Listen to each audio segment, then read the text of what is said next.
Global વોર્મિંગથી આખી દુનિયા ઝઝૂમી રહી છે ત્યારે હિંમતનગરના જૈનાચાર્ય આનંદ ધનસુરી વિદ્યાલયમાં ધોરણ 10માં અભ્યાસ કરતા વિદ્યાર્થીએ કચરો સળગતા જોઈ પ્રદૂષણના વિચારે ઇલેક્ટ્રિસિટી ફોમ વેસ્ટ પ્રોજેક્ટ બનાવ્યો હતો અને પોતાની સ્વાસ્થ્ય વિભાગમાં સ્કૂલમાંથી તાલુકા, જિલ્લા, ઝોન અને રાજ્ય કક્ષાએ ભાગ લઈને પ્રથમ નંબરે આવ્યો છે ત્યારે આગામી દિવસમાં આ પ્રોજેક્ટ સાથે ગુજરાતનું પ્રતિનિધિત્વ દિલ્હીમાં સાયન્સ ફેરમાં કરશે. ગ્લોબલ વોર્મિંગની અસર ઋતુઓમાં જોવા મળે છે. વધુ ગરમી, ઠંડી અને વરસાદ પડવો જેવી પરિસ્થિતિ જોવા મળે છે. વરસાદમાં પણ વિષમતા જોવા મળે છે ત્યારે પ્રદૂષણ અટકાવવા માટે અનેક રીતે પ્રયત્નો થઈ રહ્યા છે. ત્યારે સાબરકાંઠા જિલ્લાના હિંમતનગરના મહાવીરનગરમાં રહેતો અને જૈનાચાર્ય આનંદ ધનસુરી વિદ્યાલયમાં ધોરણ 10માં અભ્યાસ કરતા પ્રજવીનસિંહ એ ચંપાવત મહેમદાવાદ ગયો હતો ત્યારે ડમ્પિંગ સાઇટ પર કચરો સળગતો જોવા મળ્યો હતો જેથી પ્રદૂષણ જોવા મળ્યું હતું.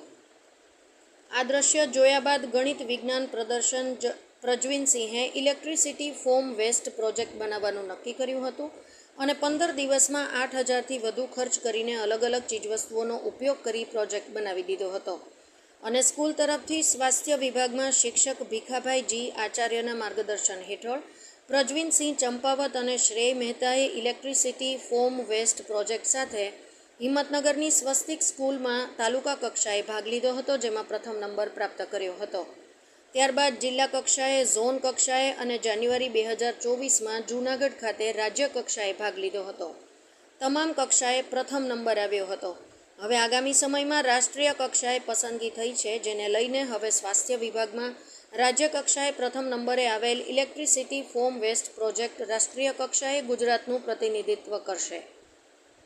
જોકે હિંમતનગરની સ્વસ્તિક હાઈસ્કૂલમાં તાલુકા કક્ષાનો, ઈડરમાં જિલ્લા કક્ષાનો, અમદાવાદ ખાતે ઝોન કક્ષાનો અને જૂનાગઢમાં રાજ્ય કક્ષાએ સ્વાસ્થ્ય વિભાગમાં ઇલેક્ટ્રિસિટી ફોમ વેસ્ટ પ્રથમ નંબરે આવ્યો છે જે પ્રોજેક્ટ સાથે આગામી સમયમાં રાષ્ટ્રીય કક્ષાએ ભાગ લેશે. ગુજરાતમાંથી રાજ્ય કક્ષાએ 5 વિભાગમાં પ્રથમ નંબરે આવનારા પ્રોજેક્ટ રાષ્ટ્રીય કક્ષાએ ભાગ લેશે જેમાં હેલ્થ વિભાગમાં સાબરકાંઠા, લાઇફસ્ટાઇલ ફોર એન્વાયરમેન્ટ વિભાગમાં રાજકોટ, એગ્રીકલ્ચર વિભાગમાં સુરત, કમ્યુનિકેશન એન્ડ ટ્રાન્સપોર્ટ વિભાગમાં અમરેલી અને કોમ્પિટિશન થિંકિંગ વિભાગમાં દાહોદ જિલ્લો પોતાના પ્રોજેક્ટ સાથે રાષ્ટ્રીય કક્ષાએ ભાગ લેશે. આ ઇલેક્ટ્રિસિટી ફોમ વેસ્ટ પ્રોજેક્ટમાં જાર બોક્સની અંદર સળગાવેલ કચરાની બાજુમાં હીટિંગ પેનલ લગાવેલ છે. કચરાથી ઉર્જા ઉત્પન્ન થઈ તેનો પાવર બેટરીમાં સેવ થાય છે અને તે પાવરથી તેની બાજુમાં સેટ કરેલ એલઈડી બલ્બ હીટિંગ પેનલને મળેલી ગરમીની મદદથી ચાલુ થાય છે. સળગાવેલ કચરાનો ધુમાડો પાઇપમાં થઈને વોટર ટેન્કમાં આવે છે જે પાણી વોટર પંપ વડે પાઇપમાં થઈને વોટર કુલિંગ એર ફિલ્ટરમાં આવે છે. પ્રદૂષણથી ઉત્પન્ન થયેલો કાર્બન પાણીની ઉપર તરવા લાગે છે અને પછી તે કાર્બન ફિટ કરેલા 4 રોલરની સપાટી પર જામી જાય છે.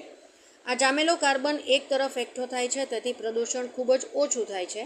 જોકે પ્રજવીનસિંહે આગામી દિવસે રાષ્ટ્રીય કક્ષાએ યોજાનાર સ્પર્ધામાં ભાગ લઈને આ પ્રગતિનો નંબર 1ની સિરીઝ નહીં તૂટે તેવો વિશ્વાસ વ્યક્ત કર્યો હતો. આ પ્રોજેક્ટ દેશમાં અમલ કરવામાં આવે તો ઇલેક્ટ્રિસિટી ફોમ વેસ્ટમાંથી વીજળી તો ઉત્પન્ન થાય, સાથે ઉત્પન્ન થયેલ કાર્બનના ઉપયોગથી ચીજ વસ્તુઓ પણ બનાવી શકાય છે. સામાન્ય રીતે દરેક બાળકમાં ઈશ્વરે કંઈ કેટલીય ભેટ આપી હોય છે. જોકે સમય, સંજોગ અને પરિસ્થિતિ મુજબ તે બહાર આવે તો કંઈક નવીન સંશોધનો પેદા થતા હોય છે. ત્યારે સાબરકાંઠાના હિંમતનગરના ધોરણ 12માં અભ્યાસ કરી ઇનોવેશનની દુનિયામાં એક નવું પગલું સહકારિત કર્યું છે જેમાં હિંમતનગરના પ્રજવીનસિંહ કુંપાવત નામના બાળકે દિન પ્રતિદિન વધતા જતા કચરા ઉપર નિયંત્રણ મેળવવાની સાથોસાથ તેમાંથી ઉર્જા ઉત્પન્ન કરી એક નવીન દિશા ચીંધી છે જે આગામી સમયમાં સાબરકાંઠા સહિત ગુજરાત તેમજ દેશભર માટે કચરો દૂર કરવા સહિત તેમાંથી ઉર્જા મેળવવાનું સાધન બની રહે તો નવાઈ નહીં. જોકે દિન પ્રતિદિન વૈશ્વિક સમસ્યાઓ સામે માનવી લાચાર બનતો જાય છે તો ક્યાંક ને ક્યાંક તેમાંથી રસ્તો મેળવવાના મામલે આગળ પણ વધતો જાય છે. ત્યારે વૈશ્વિક સમસ્યા સમાન ગંદકીના ઢગલામાંથી ઉર્જા મેળવવાની વાત રાષ્ટ્રીય કક્ષાએ વિશેષ મહત્ત્વનું બની રહે તેમ છે. જોકે ગુજરાત કક્ષાએ પ્રથમ ઇનામ મેળવનાર આ પ્રોજેક્ટ આગામી સમયમાં રાષ્ટ્રીય કક્ષાએ કેટલો સફળ બને છે તે પણ મહત્વરૂપ બની રહેશે. રિપોર્ટર નરેન્દ્રસિંહ રાઠોડ. અત્યારે પ્રદૂષણ વધી રહ્યું છે અને પ્રદૂષણને કારણે ગ્લોબલ વોર્મિંગ થયેલું છે. ગ્લોબલ વોર્મિંગને લીધે વાતાવરણમાં ફેરફાર થાય છે અને એકવાર હું મહેમદાબાદ સિદ્ધિવિનાયક મંદિરના દર્શન કરવા ગયેલો ત્યારે મેં રસ્તામાં પિરાણામાં જોયું કે ડમ્પિંગ સાઇટ હતી, ત્યાં 24 કલાક કચરો સળગાવવાનું કામ ચાલુ હતું. તો પછી અમે ઘરે આવ્યા. પછી થોડા સમયમાં અમારી શાળામાં સાયન્સ ફેરનું આયોજન થયું. તો મેં પાર્ટિસિપેટ કર્યું અને મેં આ ઇલેક્ટ્રિસિટી ફ્રોમ વેસ્ટ પ્રોજેક્ટ બનાવ્યો. અને આ પ્રોજેક્ટ અમારો બનાવવામાં 7 થી 8 હજાર રૂપિયાનો ખર્ચો થયો છે. અને આ પ્રોજેક્ટનો હેતુ એ છે કે પ્રદૂષણ ઘટાડવું અને પર્યાવરણને બચાવવું.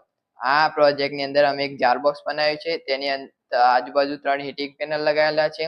હીટિંગ પેનલ ઉષ્મા ઉર્જાનું વિદ્યુત ઊર્જામાં રૂપાંતર કરે છે. એ રૂપાંતરિત થયેલી ઉર્જા બેટરીમાં સેવ થાય છે અને સેવ થયેલી ઉર્જા રાતે આપણે સ્ટ્રીટ લાઇટમાં બધે વાપરી શકીએ છીએ. પછી જે કચરો સળગાઈને જે પ્રદૂષણ થયું એ પાઇપ દ્વારા વોટર ટેન્કમાં આવે છે. વોટર ટેન્કમાં અમે પંપ મૂક્યો છે. તે પંપ દ્વારા પાણી, જે પ્રદૂષિત પાણી છે તે ફિલ્ટરમાં આવે છે. ફિલ્ટરમાં પાણી સાફ થઈ કુલન્ટમાં આવે છે. કુલરમાં પાણી ઠંડુ થઈ જાય છે અને પછી આ બધી પ્રોસેસ થયા બાદ પાછું પાણી તે ટેન્કમાં જ જતું રહે છે. પછી જે ઠંડો પડેલો જે કાર્બન છે પાણીની સપાટી પર તરે છે. એટલે અમે પાણીની સપાટી પર રોલર લગાવ્યું છે.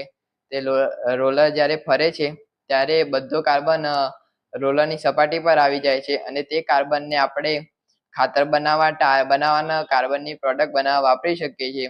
અમારો પ્રથમ સાયન્સ ફેર હિંમતનગર હતો.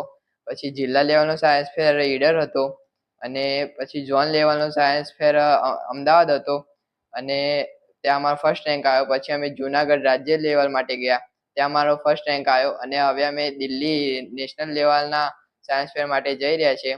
તો અમારી એવી આશા છે કે આ પ્રોજેક્ટને અમલ મૂકવામાં આવે તો ભારત દેશને, ગુજરાતનો અને સાબરકાંઠા માટે ગૌરવની વાત કહેવાય.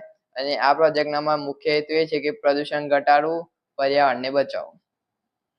ઓકે, જય માતાજી. હું પ્રજ્વલની મમ્મી છું.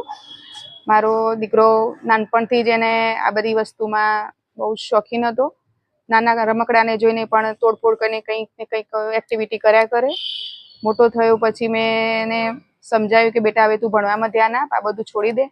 પણ એને એમાં જ ઇન્ટરેસ્ટ હતો. તો પછી મને એવું લાગ્યું કે ના, ખરેખર આ છોકરો કંઈક કરશે. તો ધીમે ધીમે આગળ વધ્યો અને સ્કૂલમાં બી આવી રીતે વિજ્ઞાન મેળામાં આ બધામાં એને ભાગ લીધો હતો. છેક રાજ્ય કક્ષાએ પહોંચ્યો છે અત્યારે અને હવે નેશનલ લેવલે એને દિલ્હીમાં જવાનું છે. તો હું આશા રાખું કે એને ત્યાં બી એ સક્સેસ જાય અને આપણા દેશ અને સમાજનું ગૌરવ થાય. અને મને બહુ આનંદની વાત છે. માતાજીની દયાથી હું ભગવાનને પ્રાર્થના કરું કે મારો દીકરો સક્સેસ જાય. જય માતાજી. ઓકે. હું પ્રજ્વીનની સિસ્ટર છું અને પ્રજ્વીનને આ બધામાં બહુ જ ઇન્ટરેસ્ટ છે. તો એને બધા અલગ અલગ સાયન્સ ફેરમાં ભાગ લીધો. ધીમે ધીમે આગળ વધતો ગયો અને તાલુકા કક્ષા, જિલ્લા કક્ષા અને રાજ્ય કક્ષાના સાયન્સ ફેરમાં એને બહુ સારું પ્રદર્શન આપ્યું અને બધામાં એનો ફર્સ્ટ રેન્ક આવ્યો.